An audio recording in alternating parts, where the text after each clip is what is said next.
주님이 우리를 예배로 초대하시고 부르십니다. 주님이 예배를 통해서 우리와 교제하시기를 원하십니다. 이제 다 같이 우리의 뜻과 정성을 모아 거룩하신 하나님을 예배합시다. 여호와께서 다스리시니 만민이 떨 것이요 여호와께서 그룹 사이에 좌정하시니 땅이 흔들릴 것이로다. 시온에 계시는 여호와는 위대하시고 모든 민족보다 높으시도다. 주의 크고 두려운 이름을 찬송할지니 그는 거룩하심이로다. 하나님은 영이시니 예배하는 자가 영과 진리로 예배할지니라. 아멘.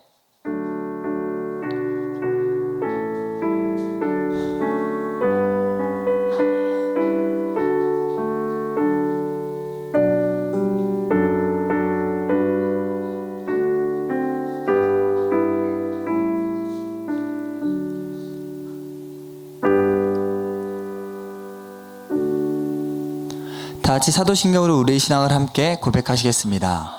나는 전능하신 아버지 하나님 천지의 창조주를 믿습니다. 나는 그의 유일하신 아들 우리 주 예수 그리스도를 믿습니다. 그는 성령으로 잉태되어 동정녀 마리아에게서 나시고 본디오 빌라도에게 고난을 받아 십자가에 못 박혀 죽으시고 장사된 지 사흘 만에 죽은 자 가운데서 다시 살아나셨으며 하늘에 오르시어 전능하신 아버지 하나님 우편에 앉아 계시다가 거기로부터 살아있는 자와 죽은 자를 심판하러 오십니다. 나는 성령을 믿으며 거룩한 공교회와 성도의 교제와 죄를 용서받는 것과 몸의 부활과 영생을 믿습니다. 아멘. 하나님, 우리 자신의 죄와 허물과 잘못을 거짓없이 고백할 때 우리 가운데 용서의 손길을 허락하십니다. 이 시간 한 주간의 삶을 돌아보며 주님과 나만이 아는 죄를 가지고 주님께 참회의 기도를 드립시다. 함께 기도하겠습니다.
여호와는 마음이 상한 자를 가까이 하시고 충심으로 통회하는 자를 구원하시는 도다.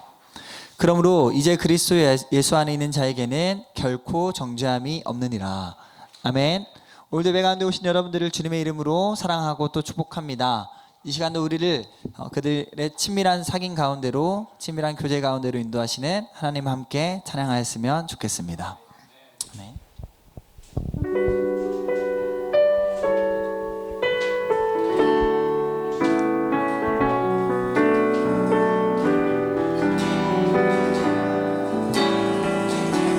우리 모일 때 주 성령의 말이, 우리 모일 때 주 성령의 말이, 우리 모일 때 주 이름 높이리. 우리 마음 모아 주를 경배할 때 주님 축복하시니.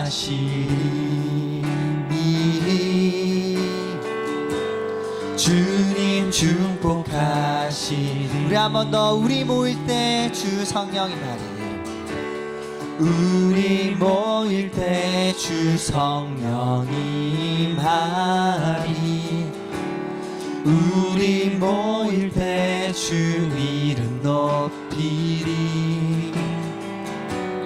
우리 마음 모아 주를 경배할 때 주님 축복하시리.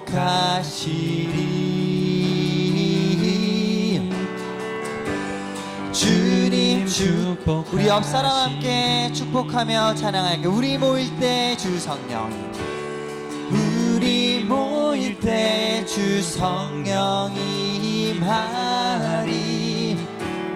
우리 모일 때 주 이름 높이리. 우리 마음 모아 주를 경배할 때 주님 축복하시리.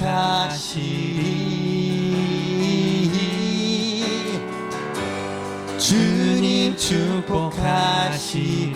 주님 축복하시리. 주님 축복하시리.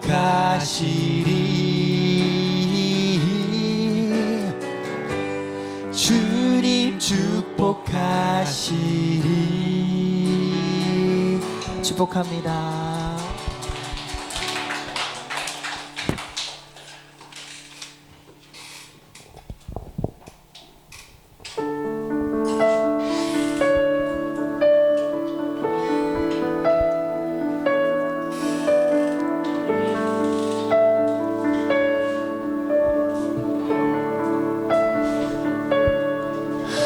성령이여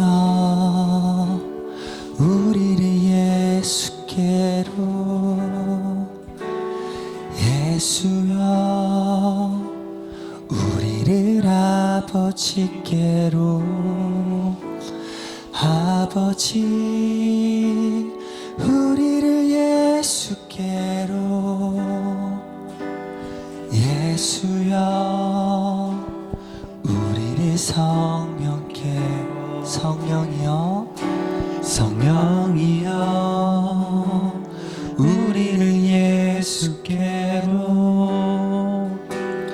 예수여 우리를 아버지께로, 아버지 우리를 예수께로, 예수여 우리를 성령께로. 한 번 더 고백할까요? 성령이여 성령이여 우리를 예수께로, 예수여 예수여 우리를 아버지께로, 아버지 우리를 예수께로, 예수여 우리를 성령께로 인도하소서, 인도하소서.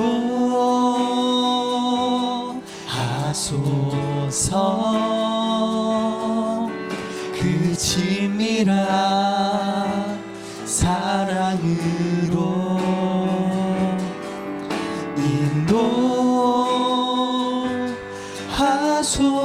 인도하소서. 그 영원한 삽임으로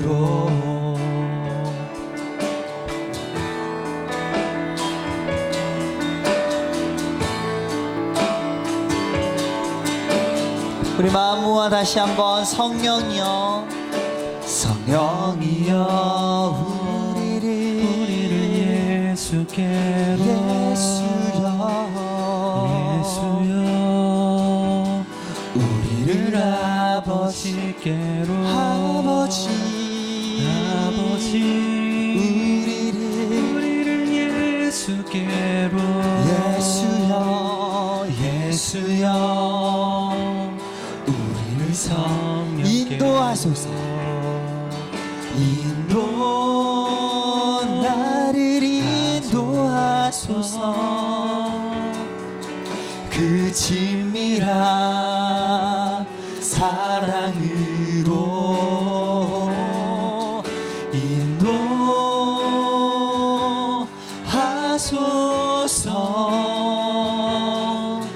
그 영원한 사귐으로 인도하소서. 나를 인도하소서. 그 친밀한 사랑으로 인도하소서.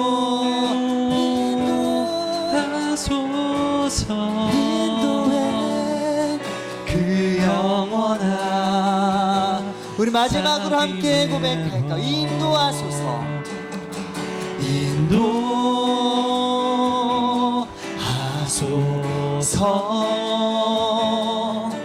그 친밀한 사랑으로 인도하소서.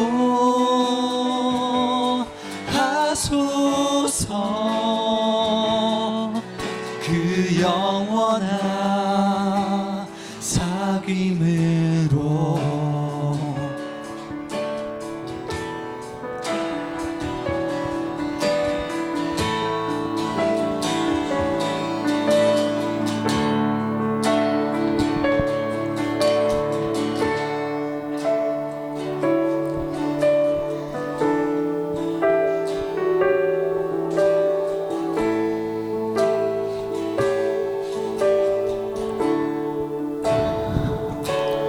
나의 마음 받으소서.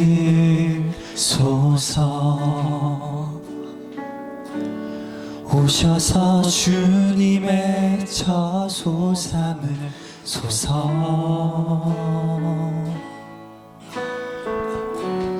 나의 전부이신 주여 내 마음을 받아주소서. 찬양의 가사 묵상하며 다시 한번 나의 마음 받으소서. 오셔서 주님의 저소 삼으소서. 나의 전부이신 주여 내 마음을 받아주소서. 나의 마음을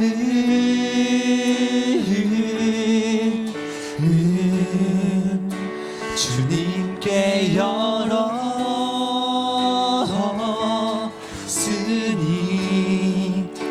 주여 내게 오셔서 내 맘에 거하여 주옵소서. 주가 기뻐하는 주의 성전 되게 나의 맘을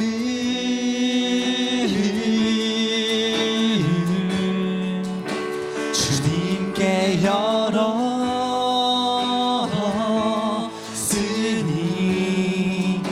주여 내게 오셔서 내 맘에 거하여 주옵소서. 주가 기뻐하는 주의 성전 되게 하소서. 나의 마음 받으소서.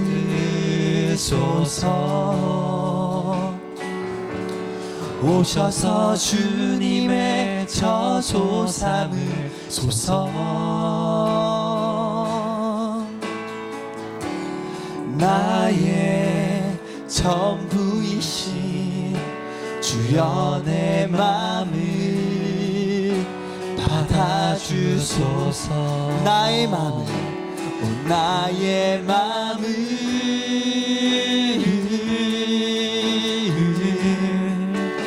주님께 열었으니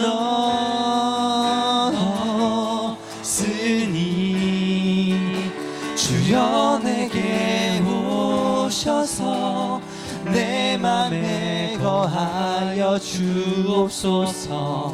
주가 기뻐하는 주의 성전 되게 나의 맘을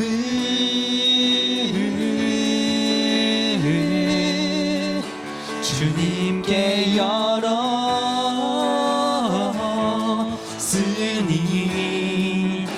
주여 내게 오셔서 내 맘에 거하여 주옵소서. 주가 기뻐하는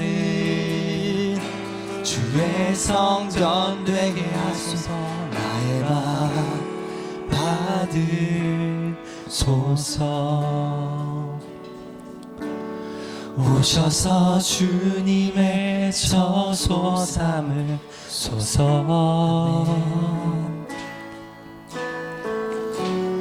나의 전부이신 주여 내 마음을 받아주소서.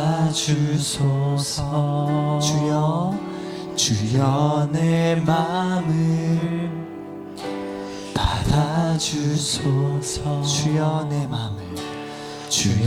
내 마음을 받아주소서.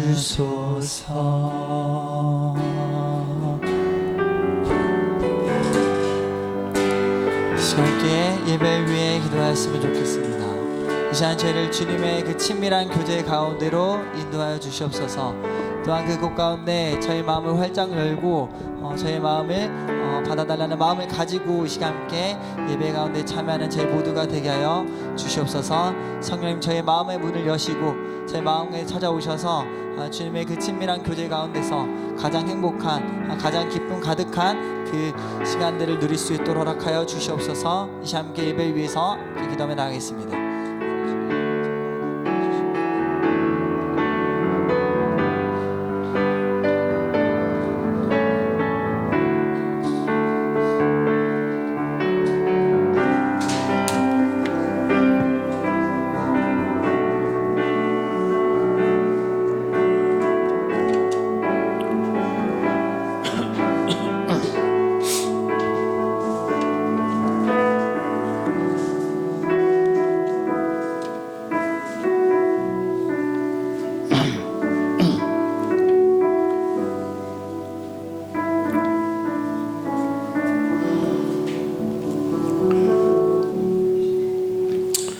기도드리겠습니다. 할렐루야. 여호와의 종들아 찬양하라. 여호와의 이름으로 찬양하라. 이제부터 영원까지 여호와의 이름을 찬양할지로다. 사랑의 하나님, 질그릇처럼 값없는 저희들이지만 저희들을 예수 그리스도의 피로 값주고 사셨기에 저희들은 보배로운 하나님의 자녀임을 믿습니다. 주님의 크신 인애와 긍휼하심이 저희들을 집중하고 계시기에 오늘 저희들이 예배의 자리로 담대히 나온 줄 믿습니다. 그러나 주님 앞에서 저희들의 삶을 돌이켜보면 제약된 세상에서 방황했던 흔적들밖에 보이는 것이 없음을 고백합니다. 한 주간 동안 지은 죄를 가볍게 볼 게 아니라 회개할 것은 바르게 회개하여 주님의 용서를 구할 수 있는 저희들이 되게 하옵소서. 그리하여 거룩하고 정결한 예배를 주님께 드릴 수 있게 하시고 주님의 이름을 높일 수 있는 기쁨을 얻게 하옵소서. 진주의 가치를 알지 못하는 미련한 사람처럼 하늘의 신령한 복을 소홀히 여기는 어리석은 모습이 없게 하시고 열심을 다하여 구하는 가운데 하나님이 채우시는 진정한 부유함을 경험하는 삶이 되게 하옵소서. 사랑의 하나님 아버지, 이 나라와 이 민족을 사랑하사 은혜를 베풀어 주옵소서. 주님께서 이 나라 주인이 되셔서 지키시고 인도하여 주시기를 원합니다. 주님, 이 시간에도 어려움을 감수하고 하늘의 미랄이 되어서 죽어가는 영혼 구원을 위해 국내외에서 수고하시는 선교사님 주님의 종들이 있습니다. 새 힘과 능력을 함께 하시사 주님 나라가 땅끝까지 이루어지는 역사가 일어나게 하옵소서. 주님, 선한 목자 교회가 사랑과 진리와 섬김의 공동체가 되게 하셔서 은혜와 평강과 기쁨을 주는 선한 목자 교회로 든든히 서갈 수 있도록 인도하옵소서. 주님, 오늘도 귀한 말씀을 선포하시는 목사님께 함께 하셔서 영육간의 신령함과 강건함을 더하여 주시고 강단에서 전하시는 말씀마다 생명을 살리고 건지시는 복된 말씀이 선포되게 하옵소서. 주님, 선한 목자 교회 모든 성도들과 그 가정을 주님께서 축복하여 주옵소서. 환난 중에 있는 성도에게 위로와 평안을 주시고 질병으로 고통받는 지체들에게는 치유와 회복의 은총을 베풀어 주옵소서. 주님, 직장과 사업과 잘하는 우리의 자녀들 학업에 삶의 터전에서 주님께서 형통의 복을 허락하시고 주님의 영광을 위해 살게 하옵소서.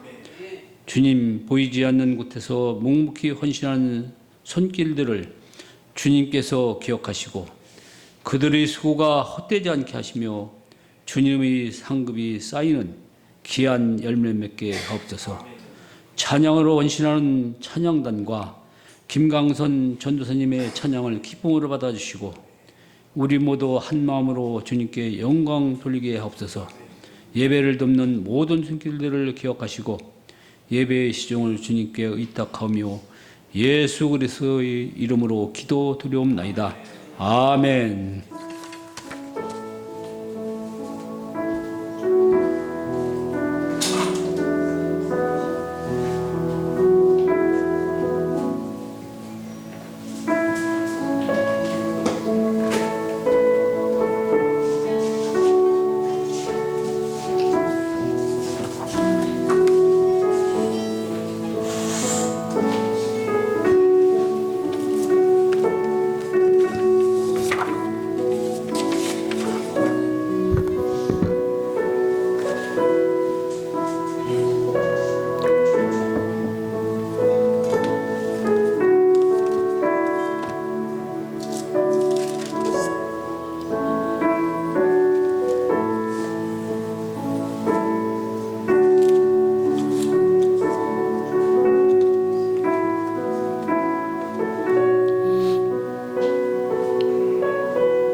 하나님께서 우리에게 주시는 말씀은 출애굽기 20장 1절에서 17절까지 말씀입니다. 출애굽기 20장 1절에서 17절 말씀입니다.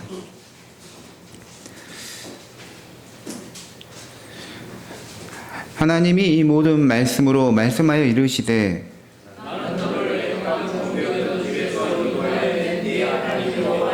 너는 나 외에는 다른 신들을 내게 두지 말라.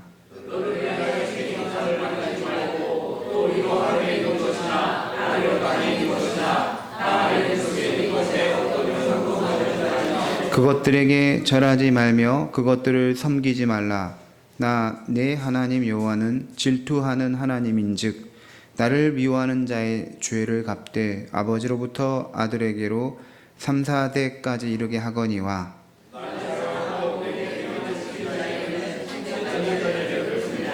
너는 내 하나님 여호와의 이름을 망령되게 부르지 말라. 여호와는 그의 이름을 망령되게 부르는 자를 죄 없다 하지 아니하리라.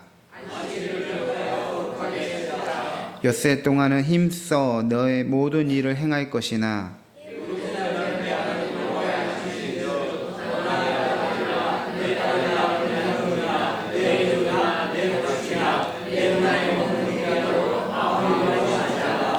이는 엿새 동안에 나 여호와가 하늘과 땅과 바다와 그 가운데 모든 것을 만들고 일곱째 날에 쉬었음이라. 그러므로 나 여호와가 안식일을 복되게 하여 그날을 거룩하게 하였느니라.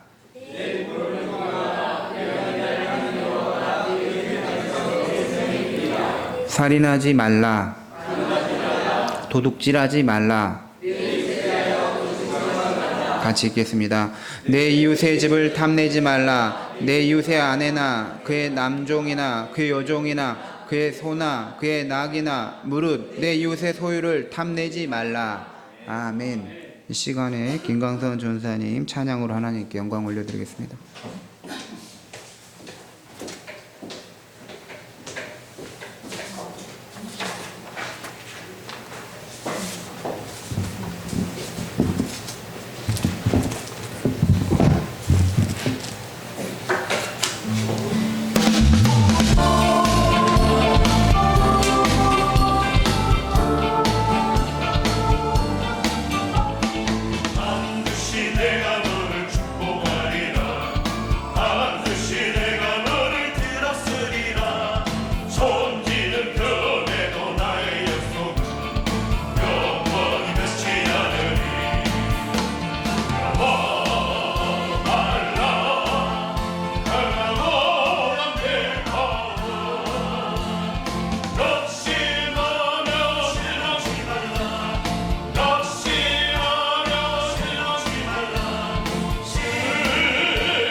오늘 말씀은 십계명 마지막 계명 10번째 계명에 관한 말씀입니다.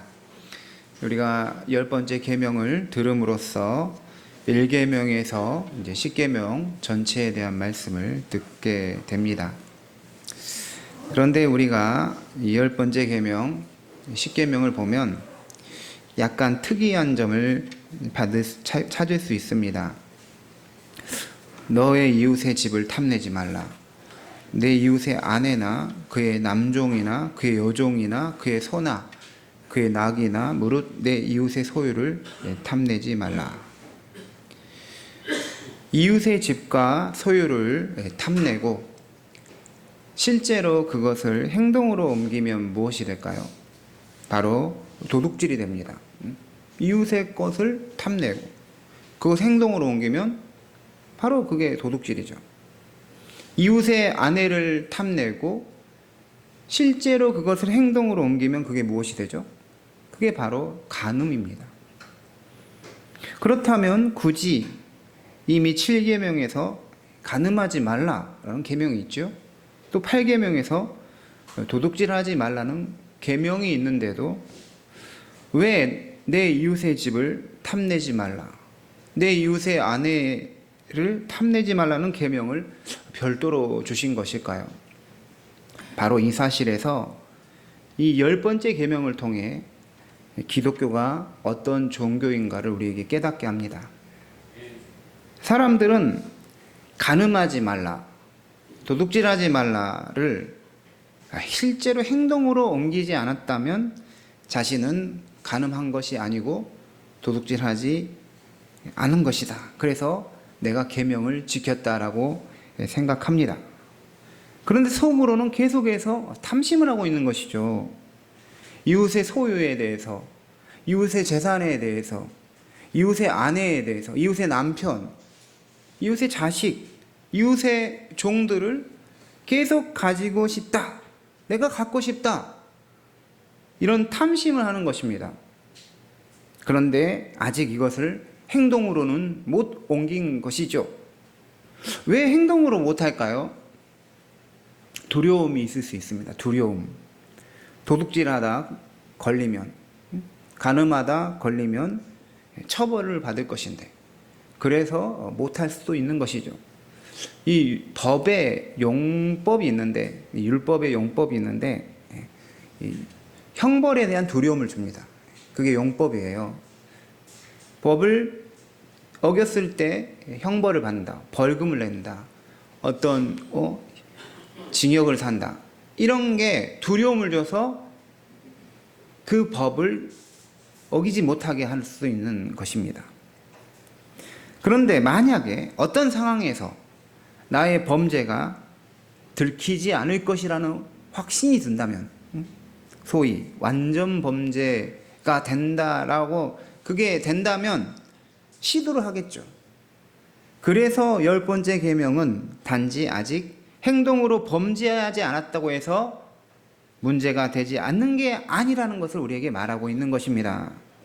죄에 대한 탐심을 품는 것 자체를 죄로 규정하는 것입니다. 하나님께서 10번째 계명을 주심으로써 우리 기독교는 단순하게 율법을 지키는 것을 강조하는 종교가 아님을 말하는 것이죠. 외형만 그럴듯하는 것으로 만족하는 종교가 아니라는 것입니다.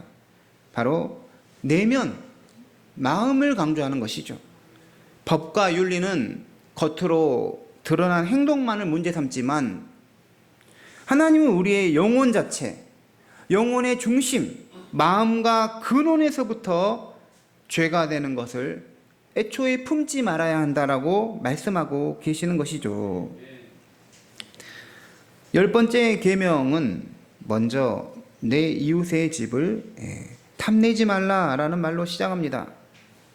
이웃의 집, 소위 말하면 남의 집이죠. 친구 집, 아는 사람, 지인의 집을 탐내지 말라.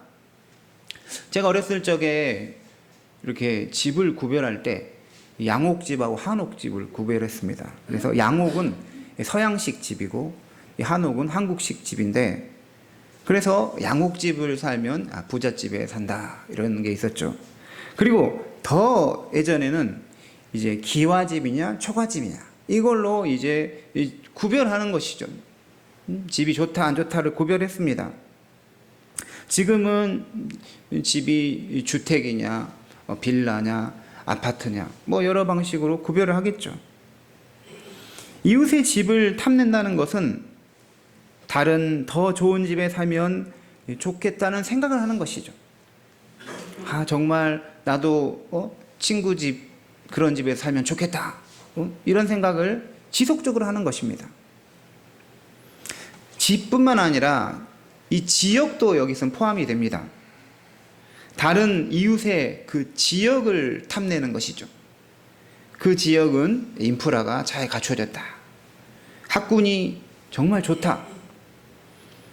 그래서 더 좋은 지역과 그렇지 않은 지역을 구별하는 것이죠. 우리가 자주 사용하는 표현 중 하나가 강남에서는 이렇게 한다. 강남 사람들은 이렇게 하고 있다. 이런 표현을 합니다. 실제로 하죠. 보통 사람과는 다른 삶의 방식을 가지고 있을 때 강남 사람들은 강남에서는 이런 표현을 하는 것이죠.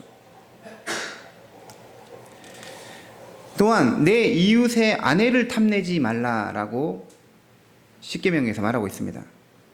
다른 사람의 그 아내를 보니까 아 나도 저런 여성 같은 사람과 결혼했으면 좋았을 텐데 지금 아내와 결혼하지 않았다면 내가 더 행복했을 텐데 친구 남편을 보니까 친구 남편은 항상 친절하고 책임감 있고 또 자녀들에게도 잘하고 또 물건 같은 것도 뚝딱 잘 고치고 정말 훌륭한 남편이라는 것이죠. 내 남편도 저런 남편이었으면 좋았을 텐데 왜 나는 이런 남편과 결혼한 것일까?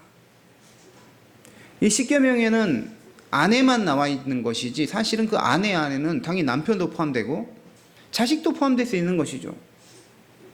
내 친구 아들, 딸은 벌써 다 직장도 취직하고 성공하고 막 이런 것들과 이제 비교가 되는 것이죠. 다른 집 안 자식들은 알아서 잘하고 모든 거를 효도도 잘하고 아 저런 자식이 내 자식이면 좋겠다 이런 식인 것이죠. 또한 내 이웃의 남종이나 여종이나 그의 소나 나귀를 탐내지 말라고 했죠. 이게 뭘까요?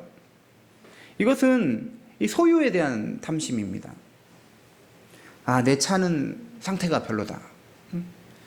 아, 저 사람이 가진 차는 정말 멋진 차구나. 나도 저런 차를 탔어야 되는데 이러는 것이죠. 저 사람은 직장도 정말 잘 구했어.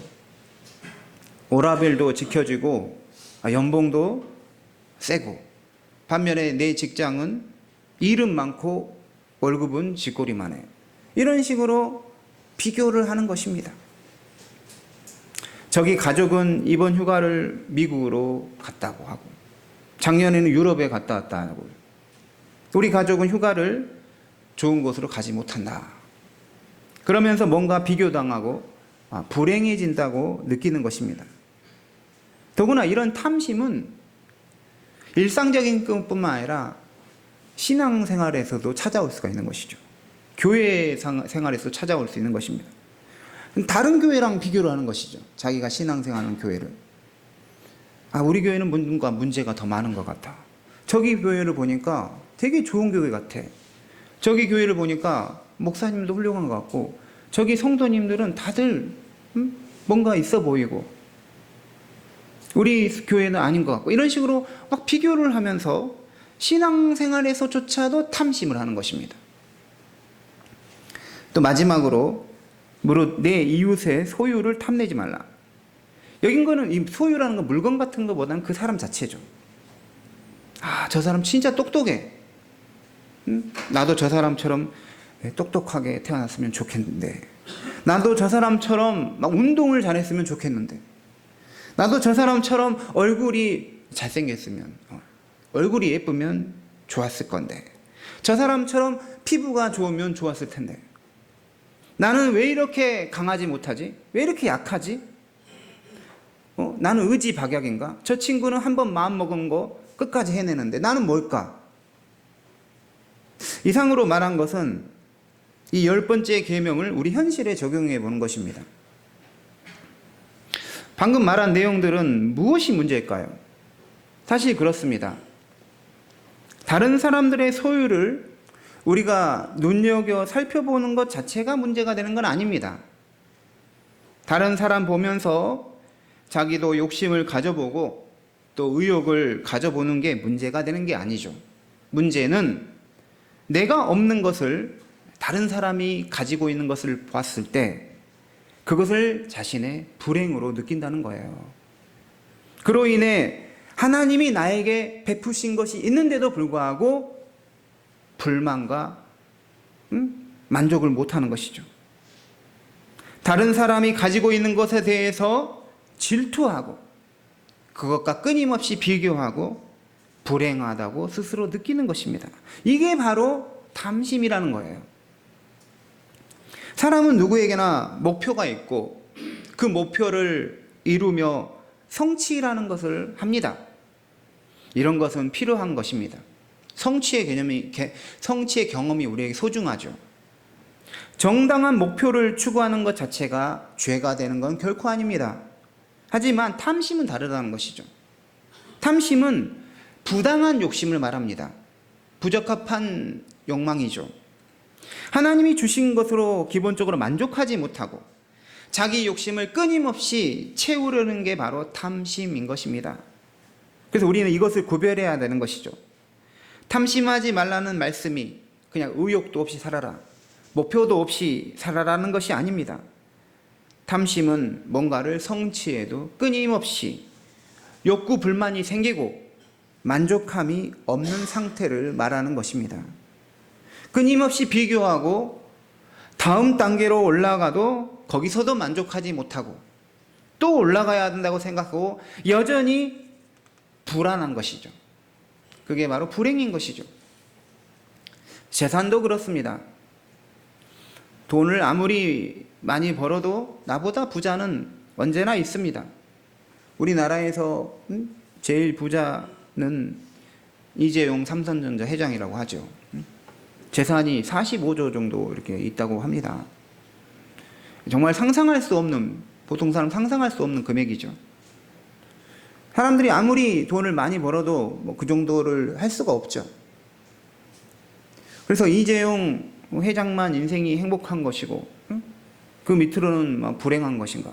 그런 거 아니라는 것이죠. 지식도 마찬가지예요. 배움도 마찬가지입니다. 많이 배워도 나보다 더 배운 사람, 나보다 똑똑하고 더 많이 알고 있는 사람 언제나 있는 법입니다. 지식과 배움에 있어 열등감을 가진 사람이 의외로 많습니다. 어떤 사람은 과도하게 학위를 집착합니다. 필요한 것 같이 보이지도 않는데 대학을 막 몇 군데씩 졸업하는 것이죠. 석사학위를 몇 개씩 막 취득하는 것이죠. 이유도 없이 그냥 취득하는 거예요.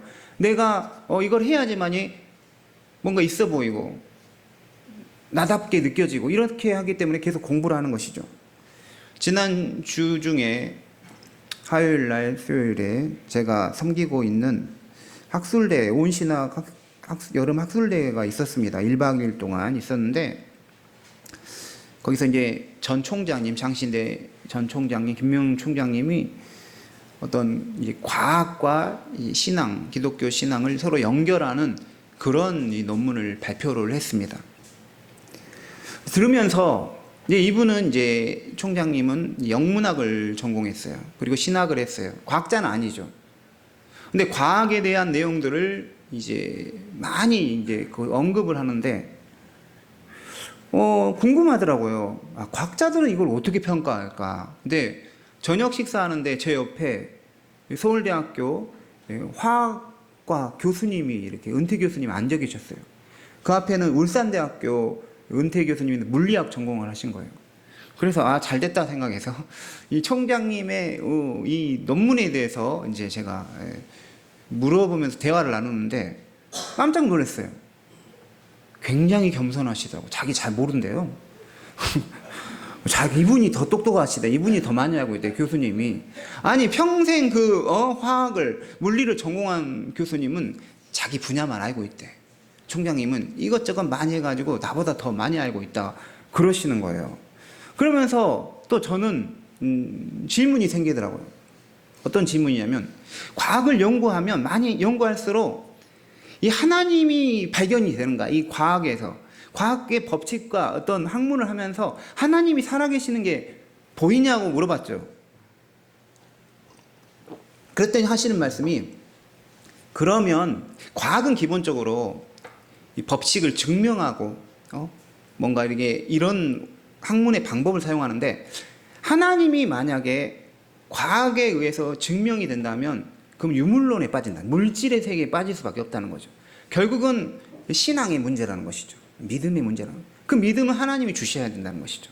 그러니까 과학을 연구 많이 한다고 하나님이 살아계셔서 믿음을 가질 수 있다, 이런 문제는 아니라는 거죠. 또 그분이 그렇게 말해 주시니까 그렇구나, 믿음은 선물이구나, 이런 생각을 했습니다. 대화하면서 놀란 것은 역시 많이 공부하시고 또 이러신 분, 연구하신 분은 참으로 겸손하구나. 근데 잘 모르고 이런 분들은 오히려 못 배운 사람 무시하고 자기 것이 최고인 줄 알고 이렇게 되는 것이죠. 십계명을 지키는 것은 근본적으로 하나님에 대한 믿음이 전제됩니다. 하나님을 믿어야 하나님이 주신 계명을 지키기 때문인 것이죠. 믿지도 않는 하나님인데 어떻게 하나님이 주신 계명을 지키겠습니까? 그런데 우리가 하나님을 믿는다면 이 믿음에는 하나님을 신뢰하는 게 포함이 되어요. 믿는 게 뭐예요? 하나님을 신뢰한다는 것이죠. 중요한 것은 우리가 하나님을 신뢰를 한다면 우리 안에 불만이 사라지게 된다는 것이죠. 염려가 사라져요. 하나님을 믿으니까 염려가 없어지는 것입니다. 하나님은 우리를 사랑하시고 나를 사랑하시고 언제나 나에게 좋은 것을 주시는 하나님으로 믿는 것입니다. 그렇기 때문에 우리는 불안하지 않는 것이죠. 더구나 하나님은 전능하시죠. 그래서 원하신다면 얼마든지 나에게 주시고자 하는 걸 주실 수 있는 거예요. 바로 이 사실을 믿는다면 하나님이 나에게, 우리에게 내리는 그 처분은 그것이 무엇이든 감사로 받게 되는 것입니다. 하나님에 대한 믿음과 신뢰를 가질 때 비로소 모든 우리의 탐심에서 벗어나게 되는 것입니다.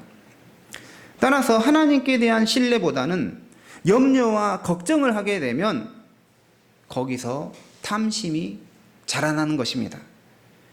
재산이 지금보다 더 많아야 내 삶이 안정적으로 보장이 된다고 믿는 것이죠. 사실 이 불안에 있어서는 상당한 부분 지금 현재의 문제가 아니죠. 언제의 일일까요? 미래에 대한 염려가 많아요. 미래.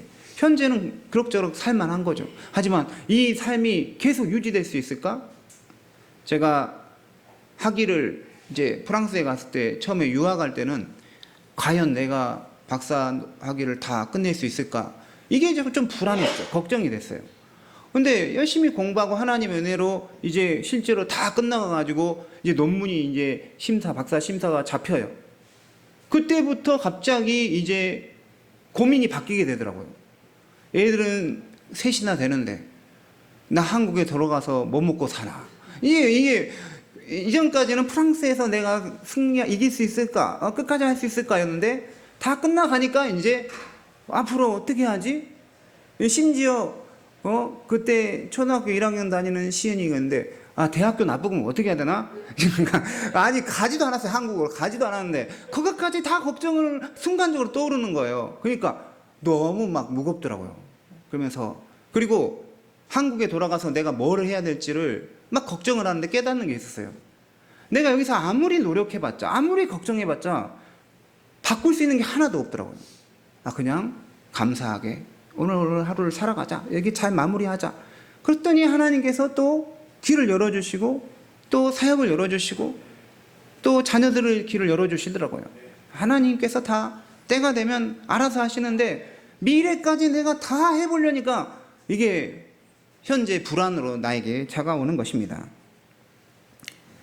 우리가 다른 친구들이나 막 지인들을 보면 벌써 막 잘 나가는 것 같고 반면에 나는 뒤처지는 것 같아서 그래서 그러지 않기 위해서 과도하게 무리수를 두고 그러면 큰 욕심을 가지고 오히려 불행에 빠지게 된다는 것이죠. 이 모든 게 원인은 하나님께 대한 믿음 없음, 하나님에 대한 불신이 자리 잡고 있기 때문이라는 것입니다. 누가복음 12장 15절에서 예수님께서 사람의 생명이 그 소유에 넉넉한 데 있지 아니하리라 분명하게 말씀하셨습니다. 어떤 그리스도인은 소유가 넉넉하지 않습니다. 하지만 하나님이 주신 것에 대해서 감사하고 자족하는 것이죠. 그래서 행복하고 기쁩니다. 반면에 어떤 사람은 그 소유가 그 자체로 부족한 것도 아닙니다.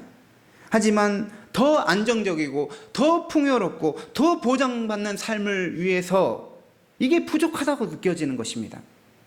그래서 불안을 느끼고 불행하다고 스스로 생각하는 것이죠. 원인은 하나님께 대한 신뢰의 결핍에 있는 것입니다. 예수님께서 무엇을 먹을까, 무엇을 마실까, 무엇을 입을까 염려하지 말라.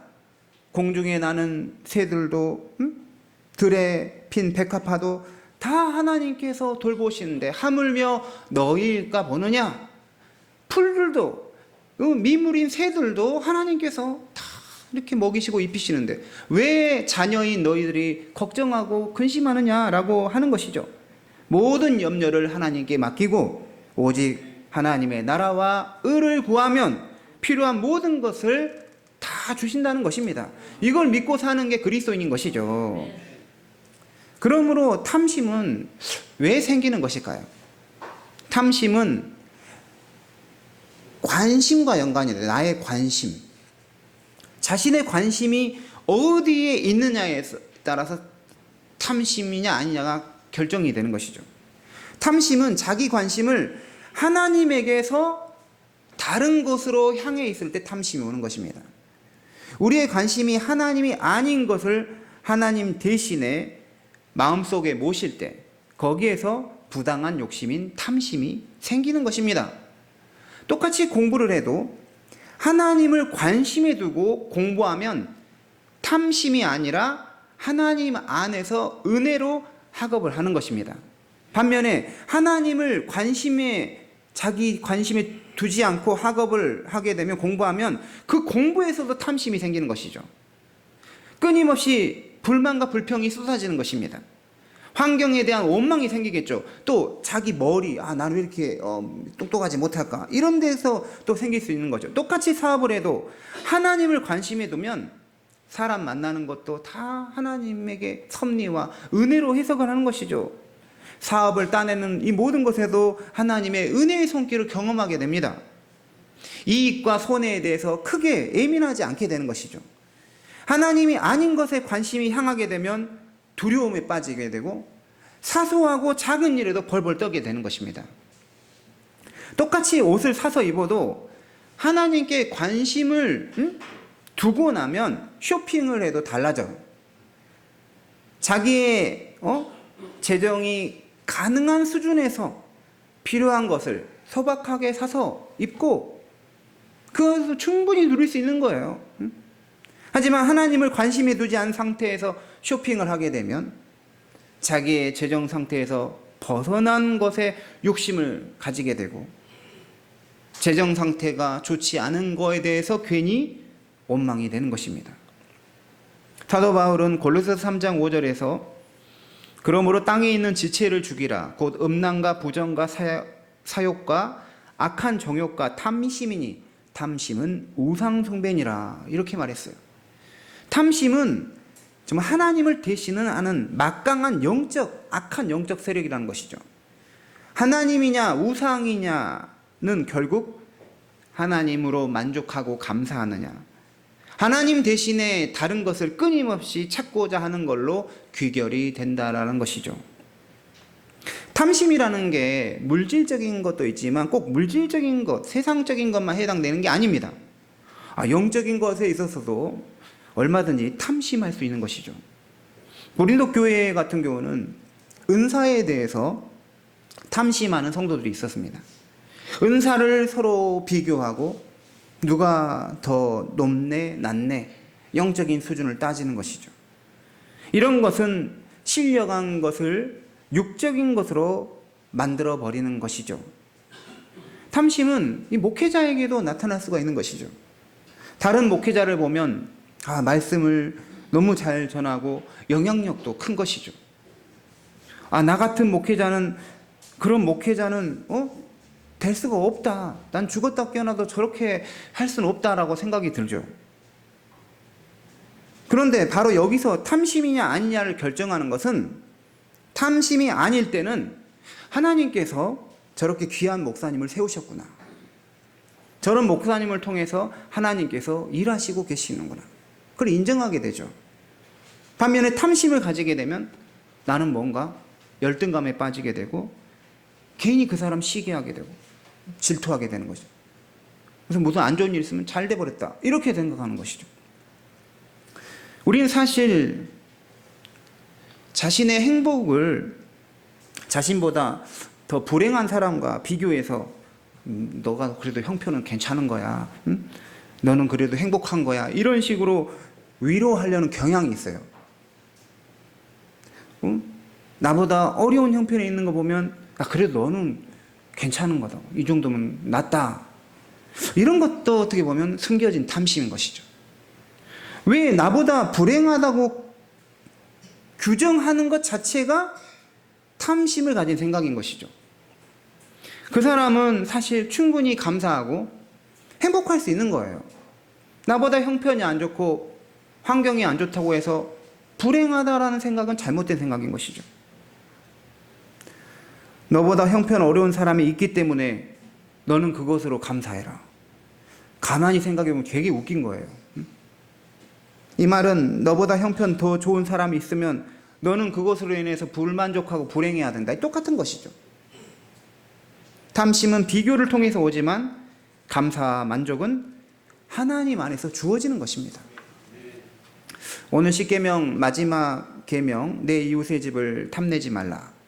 내 이웃의 소유를 탐내지 말라는 계명은 우리에게 세 가지를 교훈하고 있습니다.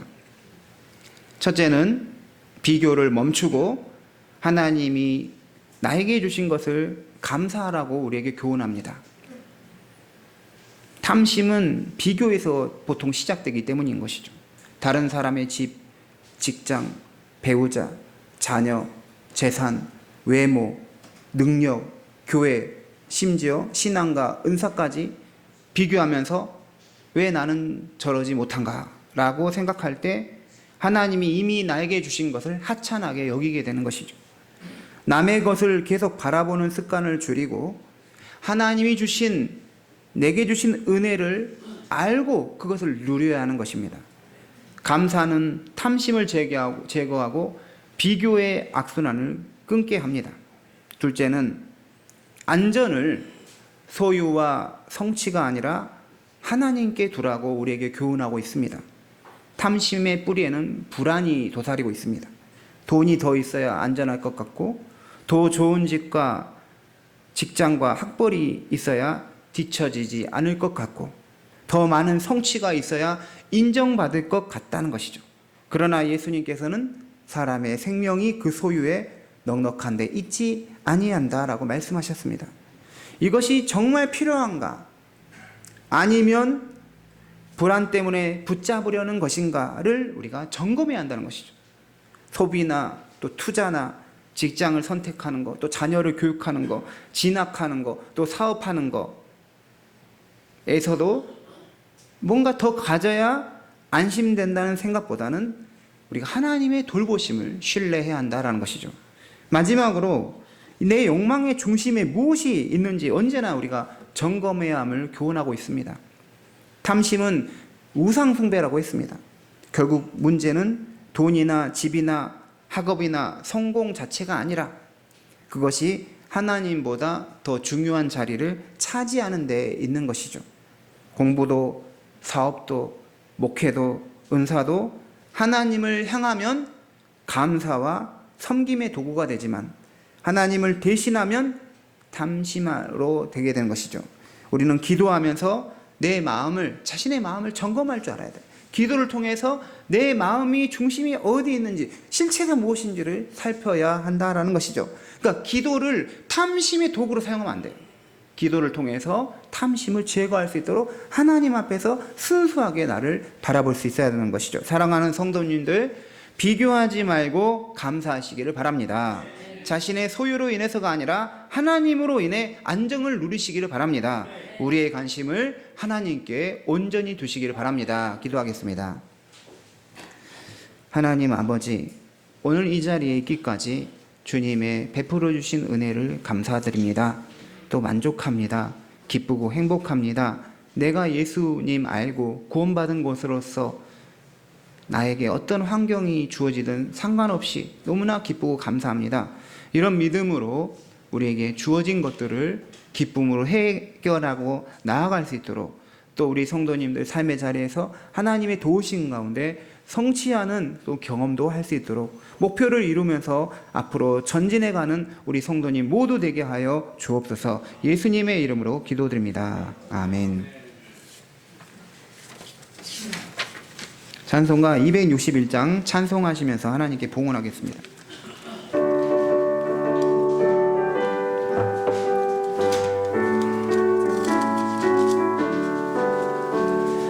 이 세상의 모든 죄를 맑히시는 주의 보혈, 성자 예수 그 귀한 피 찬송하고 찬송하세.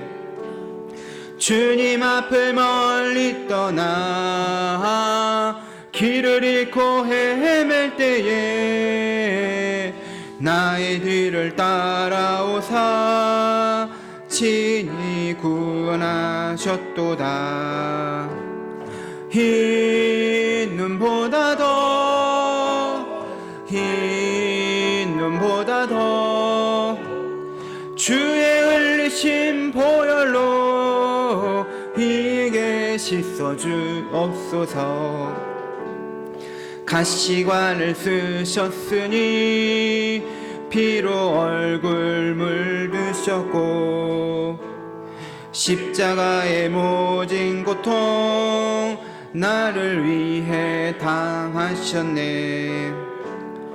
말로 형용할 수 없는 구세주의 구속하심, 그네와 크신 사랑 찬송하고 찬송하세. 흰 눈보다 더 주의 흘리신 보혈로 휘게 씻어 주옵소서.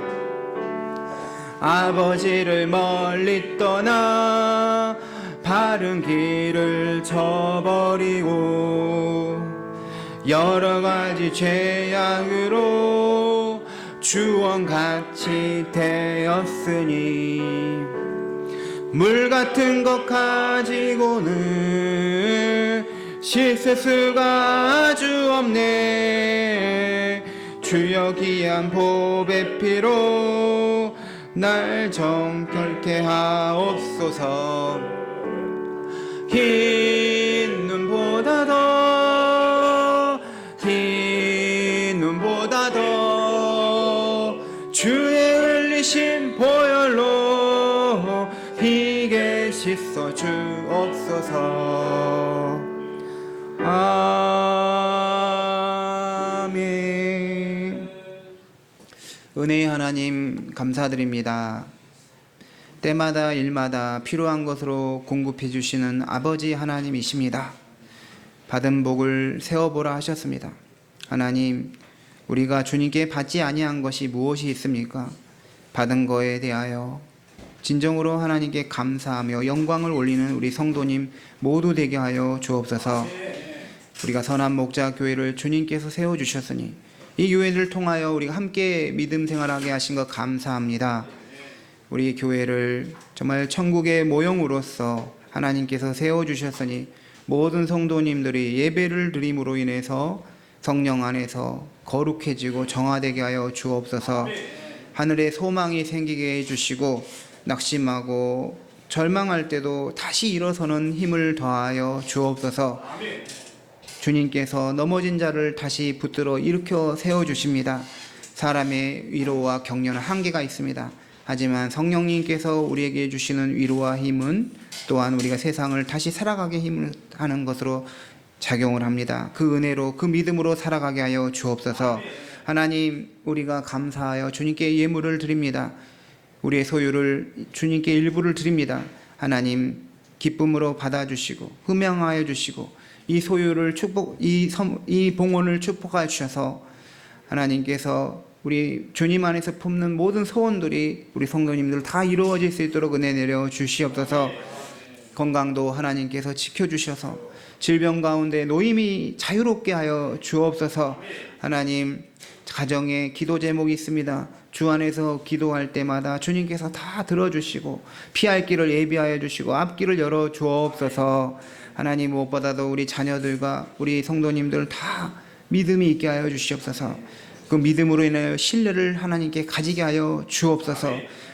또한 이 예물이 쓰인 곳에 주의 나라 영광이 임하게 하여 주시고 하나님 나라 복음사역에 사용되게 하여 주옵소서. 이 모든 말씀 예수님의 이름으로 봉헌의 기도를 드립니다. 아멘.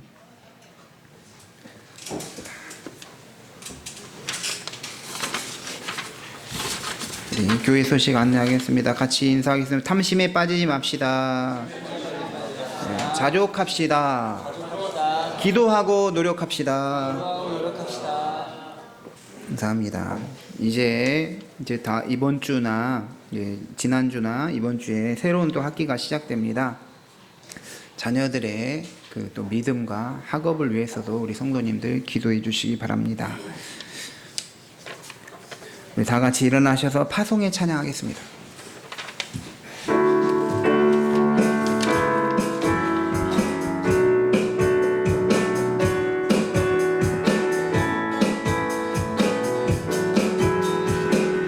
저 높은 곳 위로 밝은 태양 떠오르듯이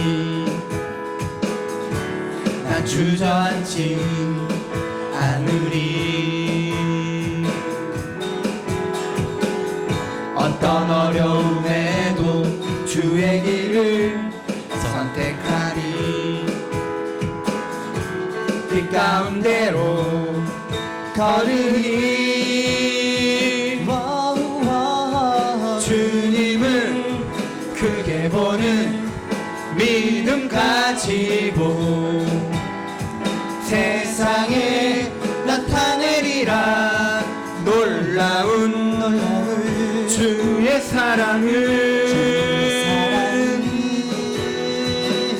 주의 꿈을 안고 일어나리라. 선한 능력으로 일어나리라.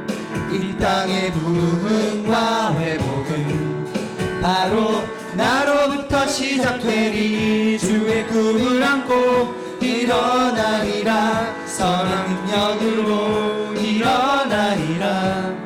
이 땅의 부흥과 회복은 바로 나로부터 시작되리. 주의 꿈을 안고 일어나리라. 선한 능력으로 일어나리라.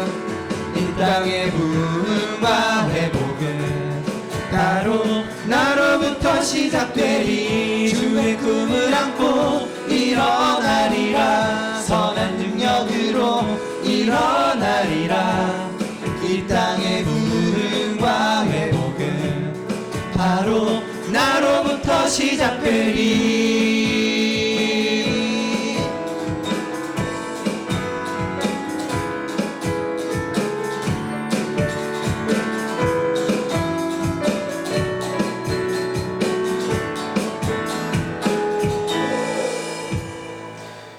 이제는 우리 주 예수 그리스도의 은혜와 하나님 아버지의 크신 사랑과 성령의 교통하심이 우리의 마음, 중심, 관심을 오직 하나님께 두며 하나님 안에서 우리에게 주어진 과업과 또 생활과 모든 것을 해결하기 원하는 주의 은혜로 한 걸음 한 걸음 더 앞으로 나가길 원하는 모든 주의 자녀들 위해 지금도 영원토록 함께 하시길 간절히 축원하옵나이다. 아멘.